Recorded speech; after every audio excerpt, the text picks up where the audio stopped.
Assalamualaikum warahmatullahi wabarakatuh. Hello everyone. Welcome to our group presentation video. We are from group 4 of International Law Class R. In this video, we will explore the legal status of 3 case categories under international humanitarian law, namely armies, belligerents, and live and mess. In addition, we will analyze whether the Free Papua Movement or OPM falls within any of these clarification or standard apart from them entirely.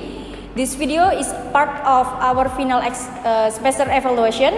We will present it in a systematic and scholarly manner. Under international humanitarian law, these 3 clarifications are vital in determining the legal status of individual or group involved in armed conflict. Legal classification directly affect their right upon capture, their legal responsibilities, and their protection guaranteed to them under international law. Armies, the term armies refers to the regular armed forces of a state engaged in the armed conflict. According to Article 43 of Additional Protocol to the 1949 Geneva Convention, the armed forces of a party to a conflict are composed of all organized armed forces, groups, and units which are under a common responsibility for the conduct of its subordinates to qualify as a lawful armies. A group must firstly be organized in a military structure, and the second be under a responsibility command, and thirdly maintain an internal disciplinary system, and the last abide by the rules of international humanitarian law. For example, a national military such as the Indonesian National Armed Forces (TNI) meets all these criteria. 2. Belligerent. Belligerent refer to entities engaged in armed conflict and regard nature under international law as parties to that conflict, as outlined in the Hague Regulation of 1907 and customary international law. Belligerents may include non-state armed group if they meet specific conditions. Firstly, possess a functioning chain of command. Second, exercise control over a definite territory.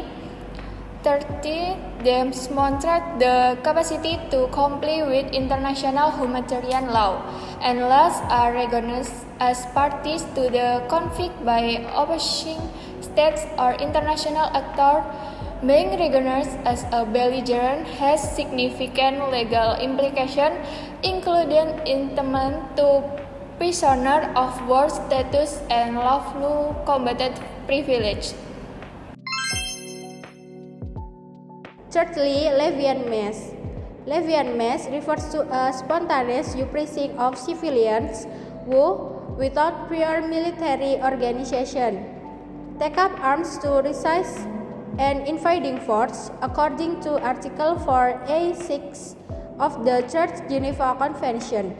Such individual may be considered lawful combatants if 1. They carry arms openly, 2. They respect the law and custom of war, 3. The resistance occurs in a situation where there is no time to form regularly armed units.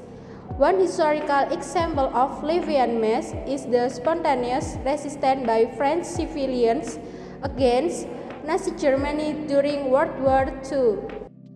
The Free Papua Movement Organisasi Papua Merdeka or OPM is a separatist group that has been active since 1965 with the objective of gaining indulgence and hostage-taking action that contradict the required standard of recognition. Now that OPM qualify as an army, The answer is no. Despite having an armed structure, OPM does not represent a recognized sovereign state. Moreover, it lacks a formal chain of command, an internal military discipline in accordance with Article 43 of Additional Protocol 1. What about belligerents?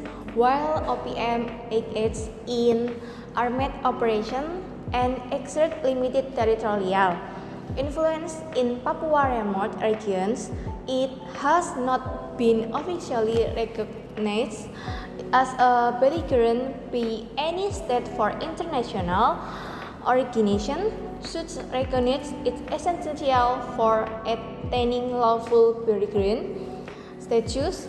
Additionally, numerous reports indicate that OPM has committed violation of international humanitarian law, including attacks on civilians schools. And concerning Live and Mass, does OPM meet this criterion? Certainly not. Live and Mass involve sudden, unorganized civilian resistance during emergency intervention. OPM, on the other hand, has operates as organized movement for decided. With structured leadership and military planning, therefore it does not qualify as an Live and Mass. From our analysis, it is clear that OPM does not fit into the categories of army, belligerent, or Levy and Mass. Legally, its status under international humanitarian law remains ambiguous and undefined. This legal uncertainty has serious implications, particularly for how captured OPM members are treated and how civilians affected by the conflict are protected. Since OPM lack the legal recognition of combat status, its members might be subject to criminal prosecution under domestic law rather than enjoying the protection afforded the lawful content under international law. However, addressing this issue solely through military or punitive measure is not enough. The Indonesia government and international community must adopt a holistic approach, incorporating peaceful conflict resolution, socio-economy, development, and respect for human rights. A legal solution must be accompanied by political dialogue and humanitarian engagement. We hope the video has provided a clear understanding of how international human law crisis armed group and the implication of closing nation in the context of the Papua conflict. The coldest our group presentation. Thank you for waiting.